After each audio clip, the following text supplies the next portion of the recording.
تمہارا بے چین ہو جانا بے وجہ نہیں۔ اللہ جلد وہ خوشی نصیب کرے گا جس کے انتظار میں تم نے جانماز پر آنسو بہائے۔ کیا پتہ اللہ نے تمہاری من پسند چیز صرف آزمائش کے لیے تم سے دور کی ہو۔ اس انتظار کے بعد تمہاری دعاؤں کو ہی تمہارے نصیب کا حصہ بنائے۔ تم ماضی کے دکھ بھول جاؤ گے، اللہ تمہیں اتنا نوازے گا۔ ذرا انتظار کرو، تمہاری دعا اور تمہارا صبر ضائع نہیں جائے گا۔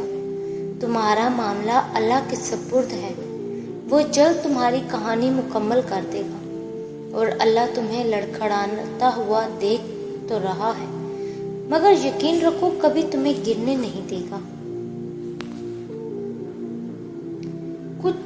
کچھ لوگوں کو اللہ موسیٰ کی طرح لاڈلا رکھتا ہے، انہیں تکلیف دیتا ہے، آزماتا ہے، انتظار کرواتا ہے، لیکن پھر ان کے لیے سمندر سے راستہ نکالتا ہے، انہیں فرعون جیسوں سے محفوظ رکھتا ہے، انہیں پاکیزہ ہمسفر عطا کرتا ہے اور ان کے ذکر کو امر کرتا ہے۔ کس نے کہا لاڈلوں کو تکلیف نہیں ہوتی؟ انہیں تو فرعونوں جیسوں سے لڑنا پڑتا ہے۔ تکالیفیں تو سب کو ملتی ہیں، مگر اس کے حصے میں زیادہ آتی ہیں جو محبوب ہوتا ہے۔ کوئی آزمائش انسان پر سے خالی ہاتھ نہیں جاتی، کبھی صلہ دے جاتی ہے، کبھی ٹل جاتی ہے، کبھی اللہ کے ہاں مقبولیت دے جاتی ہے اور کبھی دعا کرنے کا سلیقہ دے جاتی ہے۔ اللہ جو آزمائشیں بندے پہ ڈالتا ہے ان میں سے کوئی ایک بھی انسان کو خسارے میں نہیں ڈالتی۔ زبان پہ شکر رکھیں، اللہ بڑا مہربان ہے۔ آدھی رات میں اٹھ کر ٹھنڈے پانی سے وضو کر کے اپنی تھرتھراتے ہوئے جسم اور کپکپاتے ہوئے ہاتھوں کے ساتھ جانماز پہ کھڑے اپنے رب کے آگے سجدہ ریزہ ہونے اور پھر اس سے گفتگو کرنے میں جو لطف ہے وہ دوسری کسی شے میں نہیں۔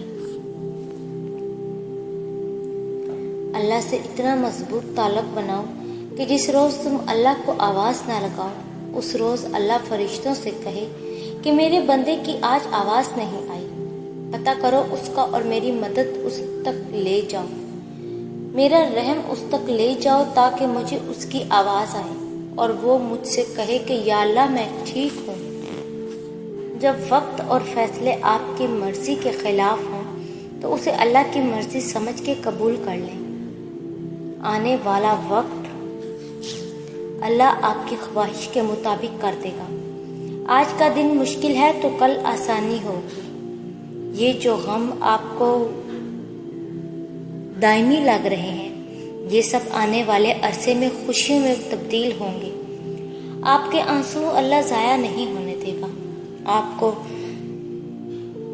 بد سے بچا رہا ہے تو سنیں، اس نے آپ کے لیے بہترین تیار کر لیا ہے، وہ بس بہت جلد آپ کو اس سے نواز دے گا انشاءاللہ۔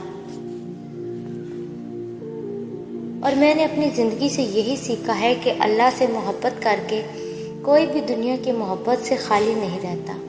وہ غنی کر دیتا ہے، مالا مال کر دیا جاتا ہے، اس جہاں کی محبتوں سے بھی اور اس جہاں کی محبتوں سے بھی۔ آپ میں جتنی طاقت تھی آپ نے اتنی دعائیں مانگ لی، اب باقی کا کام اللہ پہ چھوڑ دیں، کیونکہ ان دعاؤں کو پورا کرنے کی طاقت صرف اسی کے پاس ہے۔ جو اللہ کی طاقت پہ یقین رکھتے ہیں ان پر وہ اپنا خاص فضل کرتا ہے، اور یاد رکھو اللہ کا فضل ہمیشہ معجزوں کی صورت میں ہوتا ہے۔